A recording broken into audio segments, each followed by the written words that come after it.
Hello, beautiful soul. Welcome back to my channel. And if it's your first time here, welcome. I am Jimena, purpose and mindset coach, numerologist. And today I have a juicy topic for us: how to manifest a healthier and happier life. 5 tips to do that. Because let's be honest, who doesn't want to be happier and healthier?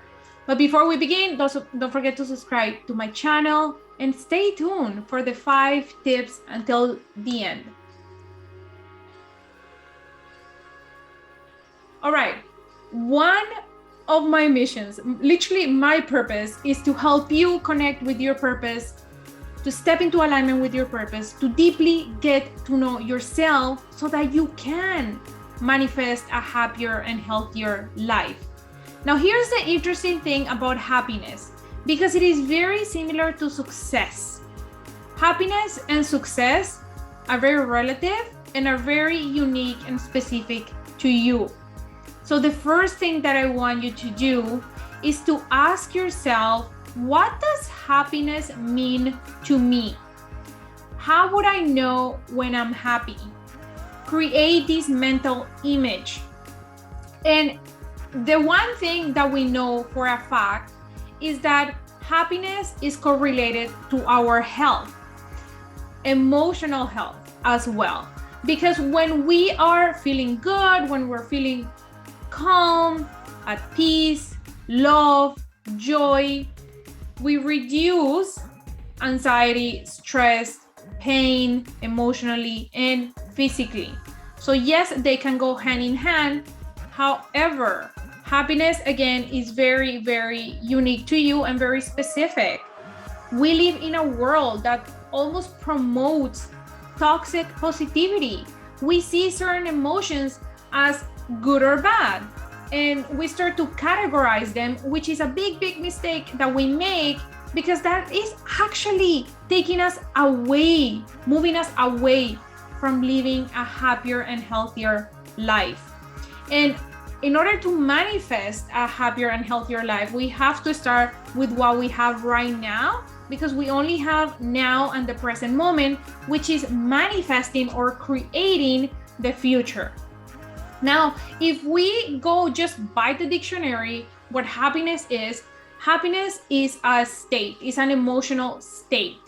Again, we are almost in this chase of happiness, and so many people just want to be happy. I work with a lot of clients who use the words, I just want to be happy. But when we say that, we're automatically implying and sending a message to our subconscious mind that something is wrong right now, something is missing, and we're not happy. Therefore, we need to chase that happiness and the definition of happiness. Now, there's a big difference between pleasure and living life and all the pleasures that life has to offer, and happiness as well. Because in reality, all those good feelings or pleasures aren't always necessarily happiness. Yes, they can add to happiness, but there are also other things that can add to happiness. For example, when we're cultivating qualities, everyday things like resilience, being compassionate towards ourselves and others, freedom, internal freedom, inner peace, that adds to our happiness bag. The way that I like to see happiness is almost like a bag, right? We have to add things and cultivate certain qualities in our day-to-day life that are going to allow us to manifest a happier and healthier life. But it is not something that we need to chase. It is certainly not something that comes from the external world, although again, there are certain things that we can add to the happiness bag. But a lot of these things are qualities that we cultivate deep within us that are going to help us to reach that state. So very first step is to really define or redefine what happiness means to you, because it is going to be very different for every single one of us. The other thing that I wanted to share is that we have to start letting go of this idea that emotions are good or bad. When we focus so much on not experiencing certain emotion and we're chasing happiness, we're actually intensifying this emotion that we don't want to feel. For example, fear. When we're constantly focusing on the fact that we don't want to feel fear, we actually intensify the emotion. But not only that, fear can be a healthy emotion when we need it. If I am walking down a dark alley, I want my body to tell me to get out of there. I want that fear. I want that fight or flight response so I can get out of there and hopefully not be in danger. So fear in certain situations can be healthy and can be good. Too much happiness, on the other hand, is not good. If you're grieving, for example, if you lose a loved one, grief is a healthy emotion to experience. Happiness in that scenario is not healthy. So we have to look at the whole picture and identify when are certain emotions healthier than others, because again, that is also going to contribute to this overall happiness and health that we want to manifest and experience. When we suppress emotions and we focus so much only on the good ones or the positive ones, we are doing ourselves a disservice, but also we are walking away in a way from long-term happiness that can only occur from the inside out. The first tip that I have for you, so tip number 1 is actually to forget about being happy and to start with your thoughts. When we're constantly thinking, I just want to be happy, again, we're sending a message to the subconscious mind that what we have right now is not good and that we are not happy. Same when we think about success. When we are thinking, I just want to be successful, I want to be successful, we get caught up in this chase that we need more and more and more and more, and eventually nothing is ever enough because we're not allowing ourselves to be that in the present moment. And don't get me wrong, wanting more is good. I am all about more and wanting more. I am very ambitious in a positive way, in a healthy way. And I am very driven. I have a lot of goals. But at the same time, I know that right now, as of now, I am also successful and I allow myself to feel successful. Because if we don't allow ourselves to feel successful right now in the present moment, you're never going to feel successful along the way. Tip number 2 is to actually impact someone else's life in a positive way or to be of service. And this doesn't have to be in a big, crazy way. These can be daily things that we do to help someone, to make someone else's day. The funny thing is that we think that we're doing it for them, but in reality, we're doing it for us, because that is going to, again, add to the happiness bag and is going to increase that level of fulfillment when we're being of service. Now, there's a fine line between being of service and helping and also just giving your all and giving your everything and forgetting about your needs. I am a big believer that you need to help yourself first before you can help others. You have probably heard of the whole oxygen mask analogy, but when you get on the plane, the first thing that they say is, in case of an emergency, you have to put the oxygen mask first before we can help others. It is the same thing in life. We must put on our oxygen mask first, prioritize our needs, our well-being, so then we can help others from a place of love, from a place of abundance versus scarcity because we're running on empty or because we feel guilty and we just are forcing ourselves to help. Tip number 3, unleash your inner child.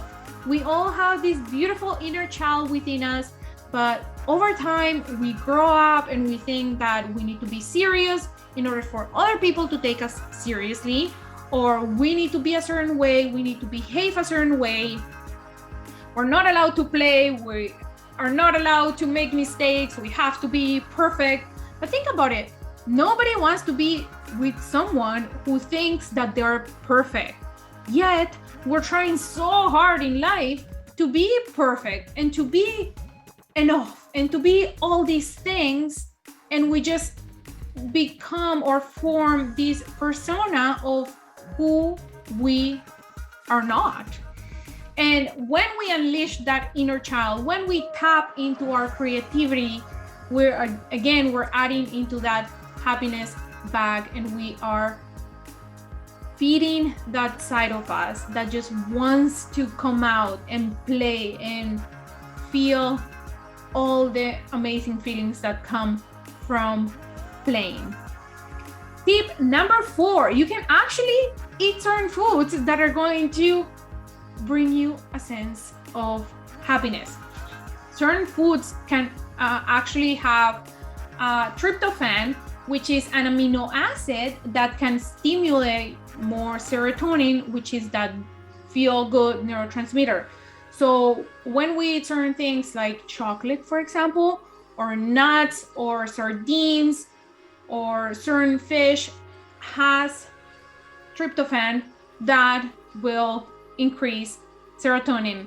Also, moving our body is so good to just feel good and add to the happiness bag. I keep saying happiness bag because in my mind, I see happiness as this bag that is not just the one thing that we do, it's a collection of things that we do that add up to this wonderful feeling that we can all experience every single day, again, in a healthy way, because there are certain times where grief or sadness or feeling a certain emotion is actually healthier than being happy. And the last tip that I have for you today, so tip number 5, is to work on freeing yourself internally.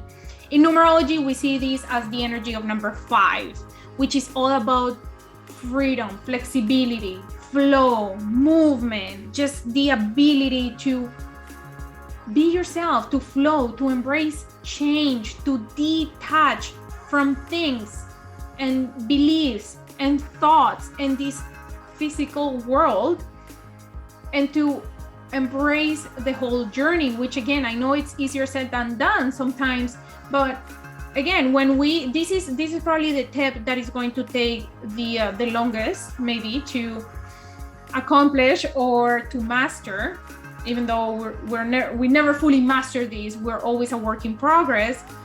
But the more that you can detach yourself, at the same time, the freer you can be and the happier you can be as well. Happiness at the end of the day is not free, but it doesn't come from money, or it doesn't come from other things or people.